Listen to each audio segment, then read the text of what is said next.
न बिटिया को भूख लगे न नींद लगे, बना सुख सुख दुबली पतली हुई है।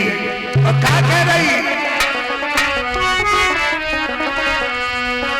कि बैठ के गम की तन्हाइयों में ओ तेरे बारे में सोचा करेंगे,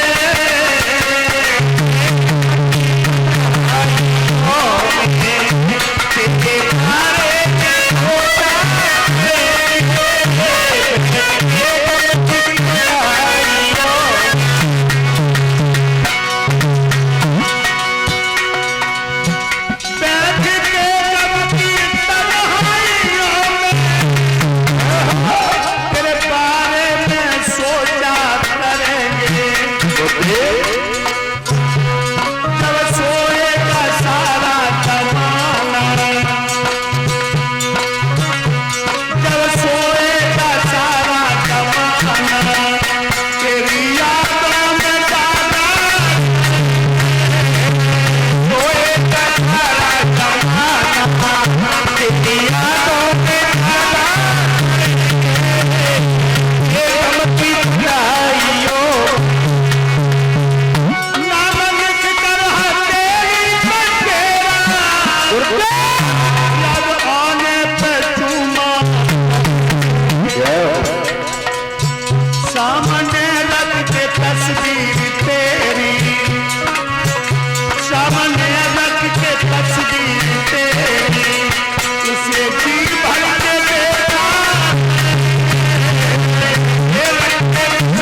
इधर क्या किया।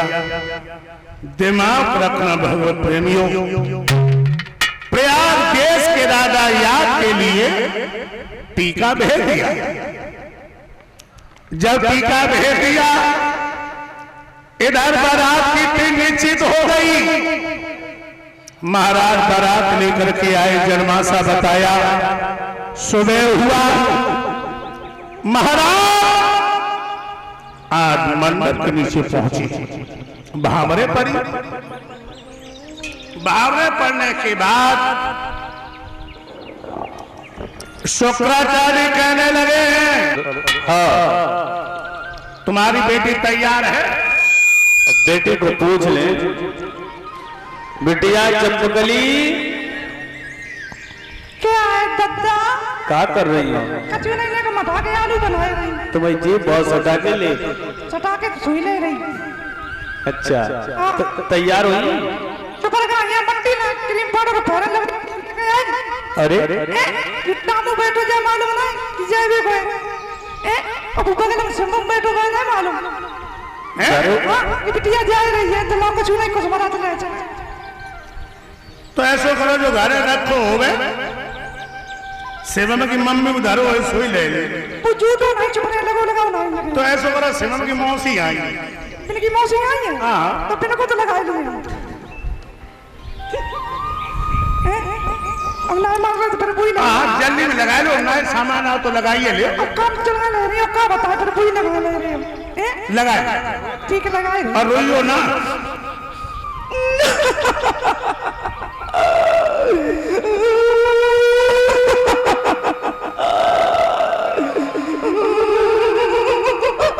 काय बिटिया क्या रो रही हो? पास में बैठी है।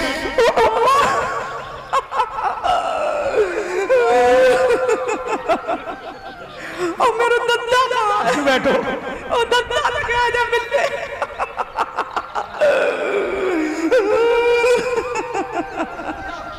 रो रही बिटिया, देखो ससुराल तो सभी उदानों में।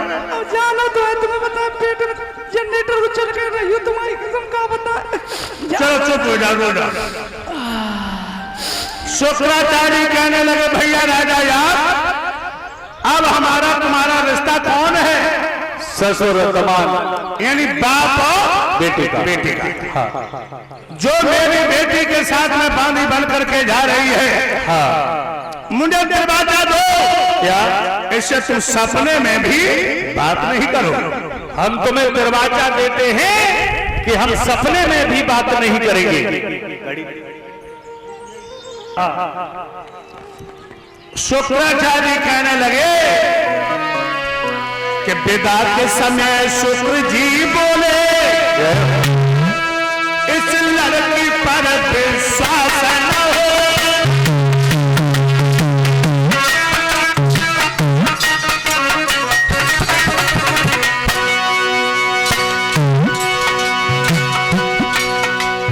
शुक्राचार्य कहने लगे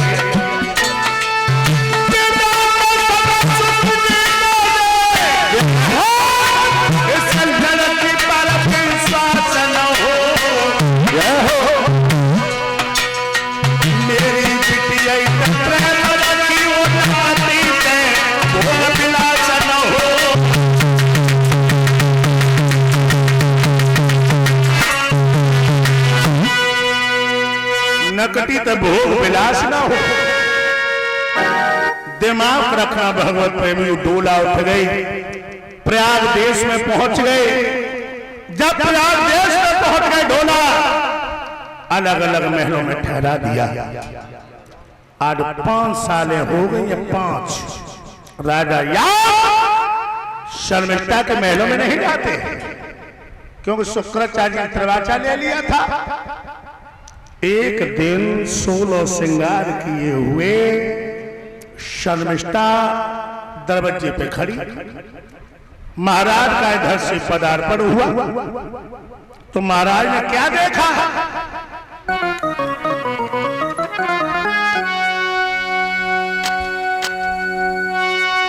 रानी ने अपने मुखड़ा को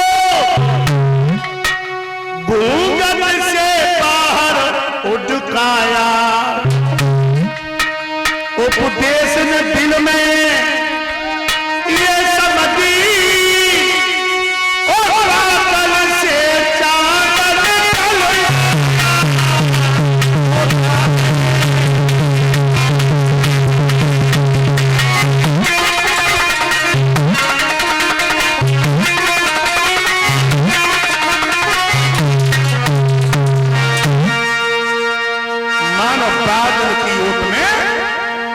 चंद्रमा छपा था। एकदम से घोड़ा को वहीं पर रोक दिया और कहने लगी, गोरी क्या इरादा है, क्यों खड़ी हो? कहने लगी, तुम्हें हमसे मतलब वो का है? आज हमारे दोनों को 5 सालें हो गई। तुम मेरे हाथ में एक गिलास अगर पानी पी लेते तो तुझे पेट में तसल्ली हो जाती। राजा याद करने लगे, गोरी हम तो खाना भी खाते, लेकिन शुक्राचार्य जी ने दरवाजा ले लिया। शर्मिष्ठा कहने लगी, तो एक बात को हमें जवाब दे दे और चले जाओ। कौन सा? ये बताओ, जो दूल्हा दुल्हन की शादी होती है और जो दहेज मिलता है उस पर अधिकार किसका होता है? राजा को जा मालूम परिमाण लखवा मारियो। कान लगी, खुल के कहिए सरकार, किसका अधिकार होता है? राजा याद कहने लगी, दूल्हा का।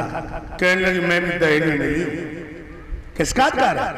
राजा याद कहने लगी, अच्छा चिंता न करो, आज हम तुम्हारे घर जरूर आए, हमारी कसम तुम्हारी कसम। चले गए। भगवान की लीला, शर्मिष्ठा की कोख से 3 बालकों ने जन्म लिया, अनु, ध्रुव और पुरु। और देवयानी की कोख से 2 बालकों ने जन्म लिया, यदु और तुर्वस। यदु और तुर्वस। तो एक दिन राजा याद देवयानी के महलों में खाना खा रही। देवयानी ने खाना परोस दिया और राजा याद खाना को खाने लगे। देवयानी गाल से दुपट्टा लगा के बैठी, बोली, पिया एक बात हमें बताओ। पूछो। जब मेरी शादी हुई थी और मेरे पिताजी ने दासी भेजी थी और ये कहा था कि उसे सपने में भी बात न करियो। फिर बाकी 3 बेटा कहां से आया? इसका मतलब है तुम छिप के सौत के घर में गए हो, तुमने मेरे प्यार को धोखा दिया। अब मैं नहीं रहूंगी आप। देवयानी निकली, राजा यात ने पैर पकड़े, देवयानी ने 1 लात मारी, निकल गई। चोट खाई नांगन और धोखा खाई औरत। भगवान में मालिक है। शुक्राचार्य के पास में पहुंची। शुक्राचार्य बोले, बेटी कैसी आई हो, कैसी आई हो? अब देवयानी एकदम से वही बैठी हो, बोली, पिताजी। हाँ बेटी, तुमने मेरी शादी की थी। हाँ, और तुमने मेरे संग में दासी भेजी थी और जा कही थी बस सपने में बात न करियो, बाकी 3 लला हुई है, हमारे 2 ही है। शुक्राचार्य कहने लगे,